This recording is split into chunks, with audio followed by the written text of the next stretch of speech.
ആ അല്ല, ഇത് ഞാൻ ഇന്ന് രാവിലെ ഒരു വീഡിയോ കണ്ടു. അത് മുൻ CEO, നീതി ആയോഗിൻ്റെ മുൻ CEO ശ്രീ അമിതാഭ് നടത്തിയ ഒരു പ്രസംഗമാണ്. ഡൽഹിയിൽ നിങ്ങളൊക്കെ പങ്കെടുത്തതായിരിക്കും, കുറച്ച് നാൾ മുമ്പുള്ളൊരു വീഡിയോ ആണ്, ഇന്നാണിപ്പോൾ ഞങ്ങളുടെ ശ്രദ്ധയിൽ വന്നത്.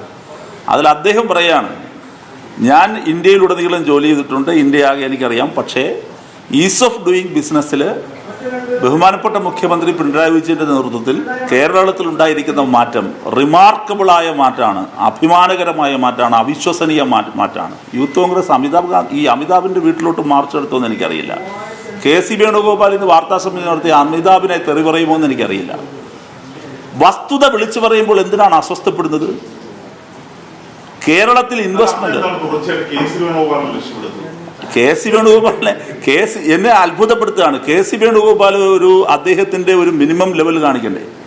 അദ്ദേഹം ഈ രാജ്യത്തെ KICCയുടെ ഇന്ത്യ ബ്ലോക്കിന് നേതൃത്വം കൊടുക്കുന്ന വളരെ പ്രധാനപ്പെട്ട നേതാക്കളൊരാളല്ലേ? ഇറസ്പോൺസിബിളായ കാര്യങ്ങൾ വിളിച്ചു പറയേണ്ട ഒരാളാണോ? ഇരിക്കേണ്ട പോസ്റ്റിലാണോ KC വേണുഗോപാൽ ഇരിക്കുന്നത്? അദ്ദേഹം എന്താ വിളിച്ചു പറയുന്നത്? എന്തിനാ അസ്വസ്ഥപ്പെടുന്നത്? എന്ത് കണ്ടിട്ടാണ് KC വേണുഗോപാൽ? അദ്ദേഹം തുറന്നു പറയട്ടെ, എന്താണ് അദ്ദേഹത്തിൻ്റെ ഉള്ളിലിരിപ്പ്, എന്താണ് ആഗ്രഹം, മനസ്സെവിടെയാണ്?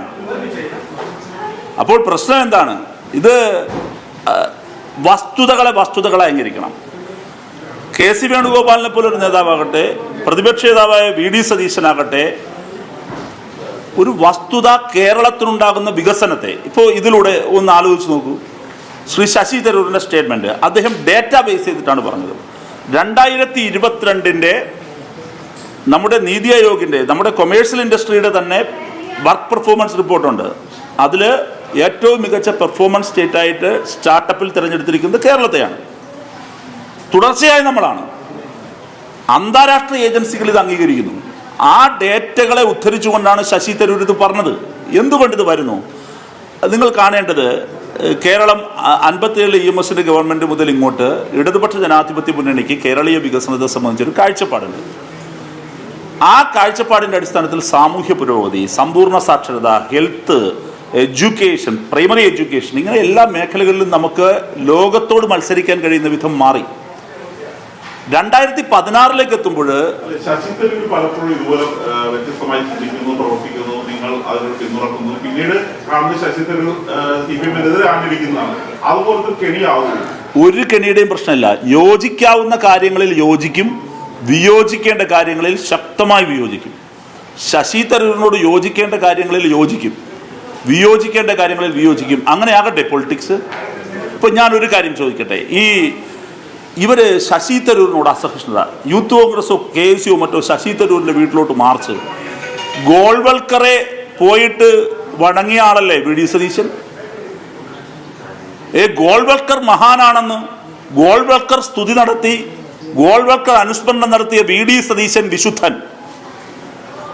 കേരളത്തിൽ ഡേറ്റയുടെ ബേസിൽ വ്യവസായിക പുരോഗതി ഉണ്ടായി, അതെന്നെ വിസ്മയിപ്പിക്കുന്നു, എന്നെ അഭിമാനിക്കുന്നു എന്ന് പറഞ്ഞ ആളിന് നേരെ കല്ലേറ്. അതെന്ത് നീതിയാണത്?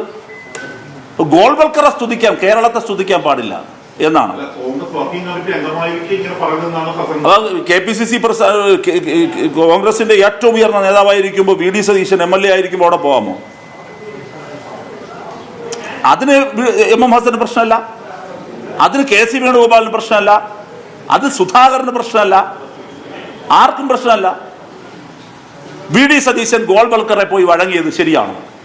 ഇപ്പോൾ ഗോൾവൽക്കറെ സ്തുതിക്കാം, കേരളത്തെ സ്തുതിക്കാൻ പാടില്ല. ഗോൾവൽക്കറെ പ്രശംസിക്കാം, കേരളത്തെ പ്രശംസിക്കാൻ പാടില്ല. ഗവർണറെ പ്രശംസിച്ചു. ഏത് ഗവർണറെ? ആരിഫ് മുഹമ്മദ് ഖാനെ. ആര്? തിരുവഞ്ചൂർ രാധാകൃഷ്ണൻ. തിരുവഞ്ചൂർ രാധാകൃഷ്ണന്റെ വീട്ടിലോട്ട് കോൺഗ്രസും യൂത്ത് കോൺഗ്രസും മാർച്ച് നടത്തിയില്ലല്ലോ. അതാ ഞാൻ പറഞ്ഞത്, അന്ന് മാറ്റിക്കൊള്ളനാടിന് എവിടെയായിരുന്നു? കേരളത്തിൽ RSSന്റെ അജണ്ട നടപ്പിലാക്കാൻ വേണ്ടി വന്ന പ്രഖ്യാപിത RSS എന്ന് സ്വയം പ്രഖ്യാപിച്ച ആളാണ് ആരിഫ് മുഹമ്മദ് ഖാൻ.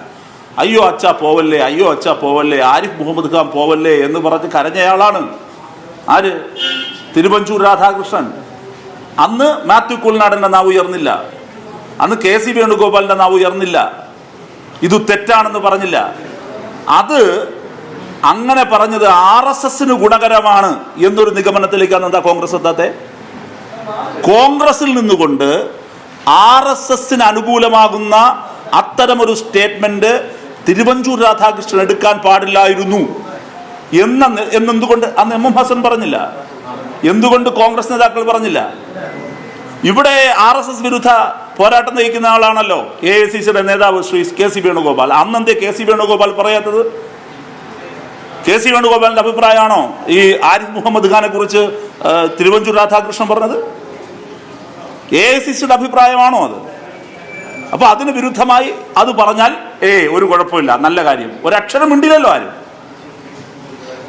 ഡേറ്റകളുടെ അടിസ്ഥാനത്തിൽ വളരെ വിസ്മയിപ്പിക്കുന്ന മാറ്റം. ഞാൻ പറഞ്ഞു വന്നത് 2016 മുതൽ സാമൂഹ്യ പുരോഗതിയിൽ ശ്രദ്ധിച്ചിരുന്ന ഇടതുപക്ഷ സർക്കാരുകൾ 2016 ഓൺവേഡ്സ് വ്യവസായിക മേഖല, ഇൻഫ്രാസ്ട്രക്ചർ ഡെവലപ്മെന്റ്, ഉന്നത വിദ്യാഭ്യാസ മേഖല, ഇത്തരം കാര്യങ്ങളിൽ ശ്രദ്ധിച്ചു.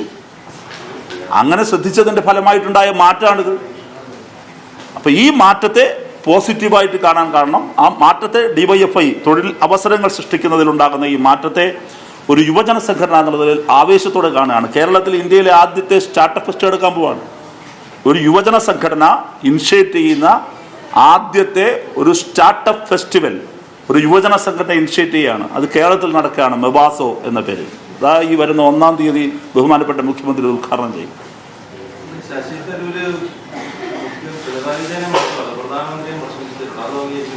പ്രധാനമന്ത്രിയെ പറഞ്ഞ കാര്യത്തോട് എനിക്ക് യോജിപ്പില്ല. അതെങ്ങനെയെന്ന് വെച്ചാൽ യോജിപ്പില്ല. അത് ഡേറ്റാബേസ്ഡ് അല്ല. അദ്ദേഹത്തിന്റെ നിഗമനാണ് അദ്ദേഹം പറഞ്ഞത്. പ്രധാനമന്ത്രിയെ കുറിച്ച് ശശി തരൂർ പറഞ്ഞ ഒരു ഒബ്സർവേഷനാണ്. ആ ഒബ്സർവേഷനോട് എനിക്ക് യോജിപ്പില്ല. എനിക്ക് തികച്ചും വ്യത്യസ്തമായ അഭിപ്രായമാണുള്ളത്.